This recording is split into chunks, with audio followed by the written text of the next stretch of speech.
విశ్లేషణ చేయకుండా ఉండలేము. సో అందువల్ల అది రెండింటిని బ్యాలెన్స్ చేయాల్సి ఉంటుంది. ఇక ఈ మూడు ప్రధాన పార్టీల ప్రచార సరళి ఏ రకంగా ఉంది సార్? రేవంత్ ఆల్రెడీ రంగంలోకి దిగారు, వివిధ సంఘాల నేతలతో కూడా భేటీ అవుతూ ఉన్నారు. రాబోయే 2-3 రోజుల్లో కూడా ఆయన స్కెడ్యూల్ ఉంది ప్రచార సభలకి. సో కేసీఆర్ ఇంకా ప్రచారంలోకి వస్తారా లేదా అనే దాని మీద క్లారిటీ లేదు. మరి భారతీయ జనతా పార్టీ నుంచి కిషన్ రెడ్డి చాలా అగ్రెసివ్గా ప్రచారం చేస్తూ ఉన్నారు. ఇంకా చాలా రాష్ట్రాల ముఖ్యమంత్రులు, బీజేపీ పాలిత రాష్ట్రాల ముఖ్యమంత్రులు ప్రచారానికి వస్తారు అనే ప్రచారం కూడా జరుగుతోంది. మీ అబ్జర్వేషన్ ఏంటి సార్? ఇప్పటి వరకు ప్రచార సరళి ఎలా ఉంది? నాకున్న అంచనా ఏంటంటే, నేను గమనించిన మేరకు, నేను తెలుసుకున్న మేరకు బీఆర్ఎస్ ఇనీషియల్గా చాలా దూకుడుగా ప్రచారం చేసింది.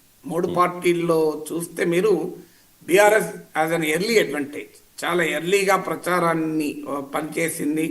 క్షేత్రస్థాయిలో కూడా బీఆర్ఎస్ కార్యకర్తలు చాలా కసిగా పనిచేస్తున్నారు. బీఆర్ఎస్ నాయకులు కూడా చాలా కసిగా పనిచేస్తున్నారు. దీన్ని లైఫ్ అండ్ డెత్గా తీసుకున్నారు, జీవన్ మరణ సమస్యగా. మూవింగ్ హెవెన్ అండ్ ఎర్త్ అంటారు ఇంగ్లీష్లో, ఈడియం, భూమి ఆకాశాలను ఏకం చేయడం అనేది. ఆ స్థాయిలో బీఆర్ఎస్ పూర్తి స్థాయిలో దిగి పనిచేస్తుంది. సో ఇది ప్రతిపక్ష పార్టీ కదా, ఓడిపోయిన పార్టీ కదా, సో అనే రీతిలో బీఆర్ఎస్ పనిచేయడం లేదు. బీఆర్ఎస్ ఫుల్ ఫ్లెడ్జ్డ్గా ఇనీషియల్గా బాగా ఎఫెక్టివ్గా క్యాంపెయిన్లోకి ఎంటర్ అయింది. కాంగ్రెస్ పార్టీ వాస్తవంగా క్యాంపెయిన్లో ఇనీషియల్గా వీక్ ఉంది, కానీ ఇటీవల లాస్ట్ 2-3 డేస్ నుంచి కాంగ్రెస్ పార్టీ క్యాంపెయిన్ కూడా పుంజుకుంది. అది ఫీల్డ్ మీద కానీ సోషల్ మీడియాలో కానీ కంపారిటివ్లీ గతంతో పోలిస్తే కాంగ్రెస్ పార్టీ తన క్యాంపెయిన్ పెంచింది. బీజేపీ కూడా క్యాంపెయిన్ కాస్త ముమ్మరం చేసింది. కానీ బీజేపీకి ఛాలెంజ్ ఏంటంటే, బీజేపీ ఎంత క్యాంపెయిన్ చేసినా పోటీలో బీఆర్ఎస్ వర్సెస్ కాంగ్రెస్ అని ఉన్నప్పుడు బీజేపీకి జనరల్ డిసడ్వాంటేజ్ ఉంటుంది. బీజేపీ వర్సెస్ కాంగ్రెస్ అనే రీతిలో వాతావరణాన్ని మార్చగలగాలి. అది బీజేపీ చేతిలో కూడా ఉండదు, అది బీఆర్ఎస్ చేతిలో ఉంటుంది కదా.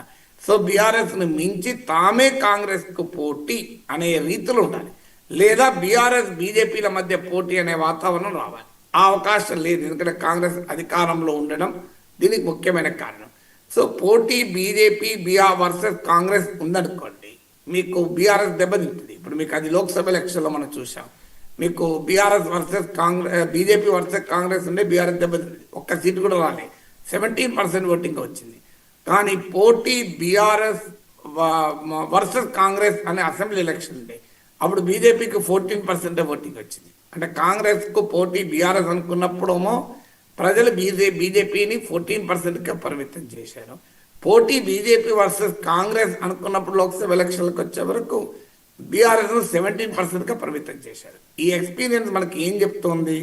అందువల్ల బీజేపీ గనక ఎంత బ్రహ్మాండంగా క్యాంపెయిన్ చేసినా పొలిటికల్ నరేటివ్లోకి రాగలిగాయి. అంటే తానే ప్రధానమైన పోటీదారు కాంగ్రెస్ కని, అది రావాలి అంటే బీజేపీ పైన ఆధారపడలేదు, అది బీఆర్ఎస్ పైన కూడా ఆధారపడుతుంది. బీఆర్ఎస్ ఆ అవకాశాన్ని బీజేపీకి ఇస్తున్నట్టు కనిపించడం లేదు. చిన్న బ్రేక్ తీసుకుందాం సార్. చిన్న బ్రేక్